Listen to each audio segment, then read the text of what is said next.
Hey, what's up, everybody? BDO44 coming at you with another video. All right, so now I've relaxed a little bit, and I realize that there is another element to all of this. Of course, that Darvin Ham was a rookie coach, and that was his first game. That was a victory. It ended as a victory. It wasn't his first game, but it was definitely the first one that we got as a win in the regular season. So that deserves some applause, and I think that that was a good portion of why everybody was celebrating like they had won a championship, because for him, that's a milestone. For that, I'll give them a pass.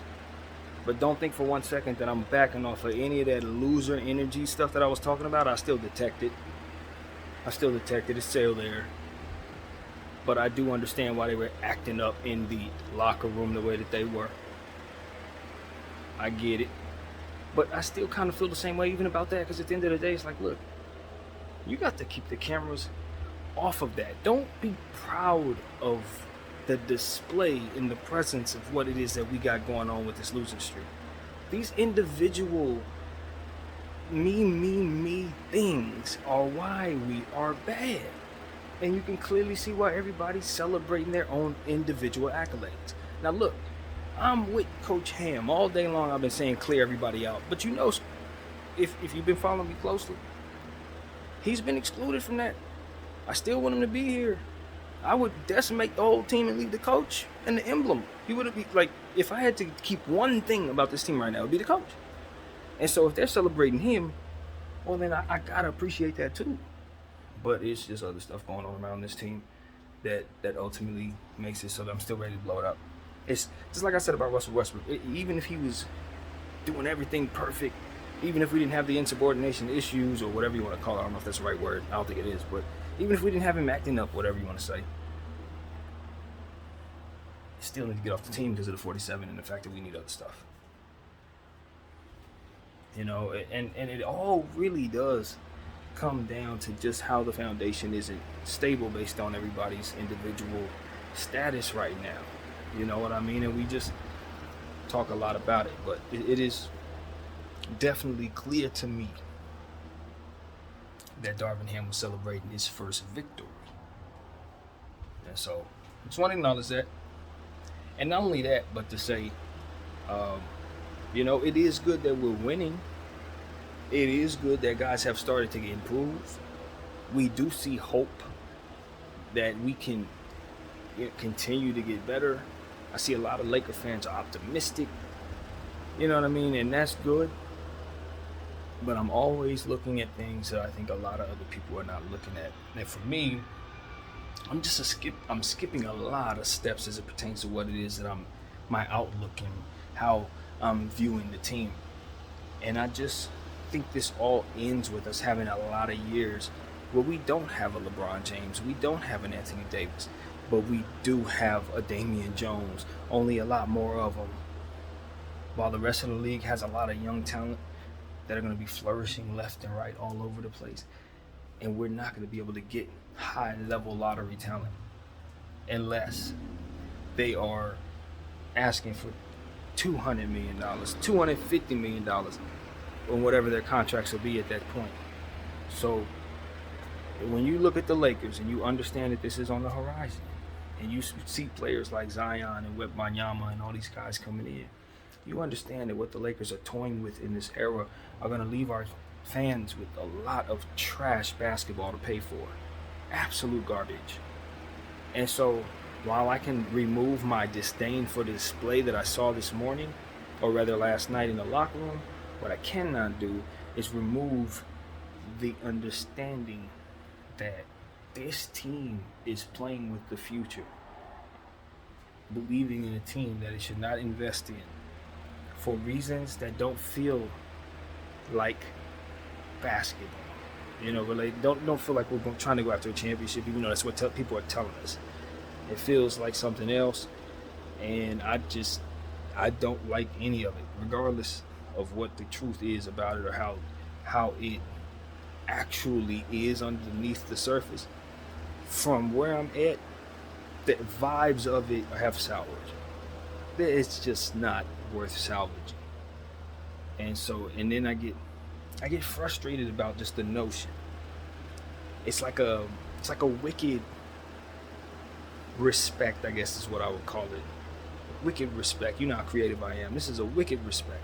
And what I mean by that is, because it's LeBron James and because he's the most coveted player in the world, because he's so durable, literally plays the greatest basketball we've ever seen, probably can do this for as long as he wants to. I wouldn't be surprised if he has some longevity that is unlike anything we've ever seen. Because all of that is in place, I feel like I'm disrespectful for not being happy with certain things that seem to be in place only because he's in place.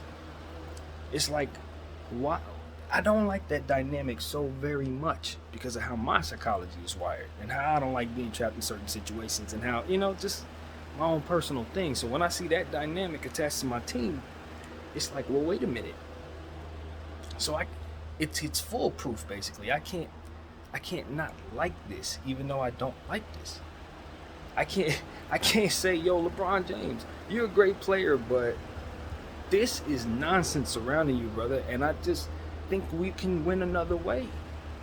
It's like I'm wrong for that because he's obviously going to go somewhere else and be a champion there and be the great player there and probably spend his career being this great player forevermore. Because I can totally see him playing until he's 50, like in real life. I can literally see him doing that. Or another avenue is I can see him playing on our team and the opposite of that happening. He continues to have injuries. Our team continues to be bad. He continues to desire certain things that ultimately leave our team bad. And he always positions himself in a position to be able to leave at any moment or stay to the detriment of the team if it benefits him. It's just a lot of stuff that I'm just like, yo, I'm supposed to appreciate this, right? Why my spirit don't? Why don't I? I don't know. So I'm just sitting here and I'm saying, all right, well, all day long I'm looking at different elements of the situation. I'm saying, okay, I don't know if it's a Trojan horse. I don't know if I'm just overthinking it like I overthink everything. Obviously I'm my way, but like usually when I'm this intent on something, it's not just me stumbling onto something. Usually later on I find out that I've been barking up the right tree, especially when I'm this intent. And it's just like, nah, something's off. Something is off, and it just feels wrong. And I'm just saying that I think it's time for the Lakers to move on. I really, really think that. I really think it's time. And so I know that moves a lot of things. People got to cut. People gonna move money around and stuff like that. I know people are dreaming of coming to the Lakers, right? Because it's a lot going on about the Lakers. But what I'm saying is the foundation of this thing is off, man.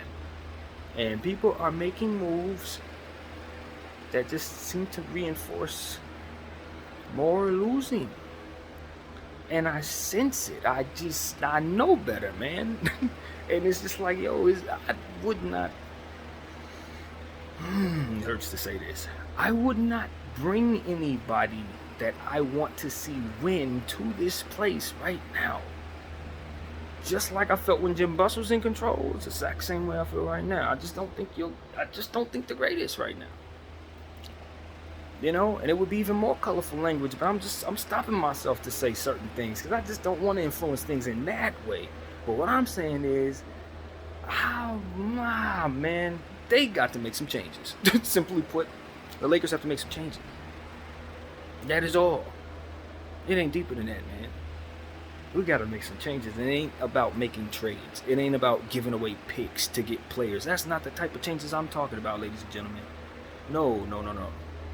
We're talking about getting more assets and making sure that the people who have a hold of those assets are doing the right thing with those assets. And if that's not what's going on, then we're just going to dig further into this hole. That much is clear to me. That is not even something I'm wondering anymore. Now I just think that's what the purpose of this is. This is a damn, what do they call a thing? A jackhammer. You see what I'm saying? That's what I feel like this franchise got in place right now. A freaking jackhammer that's digging a hole further into the ground. Yeah, it's exactly what my spirit feel like this is. So, I don't know, man. I speak freely. Y'all know my mind is this and that. I never acted like I had it all together, but what I do have is a mind that just pays attention to certain things and time. Lots of time I afford myself to focus on those things. So, You know, if I miss a tea leaf here and there, that's okay. I come back and fill it in. That's what this video is about. But don't think for 1 second that I'm distracted by the foolproof nature of why I should not be unhappy about the situation going on in the locker room. There goes another one of them situations like, see, we got a perfect excuse for why we're acting a damn fool in the locker room. It's cause the coach's first game. That's why we can celebrate being trash. And I'm thinking with the brain like mine, is like, is that why you hired a rookie coach? Is that why you hired a rookie coach? See? You can't run certain things past this thing here. This skull is different. It's different. Video 44. Thank you all for watching. I'm out.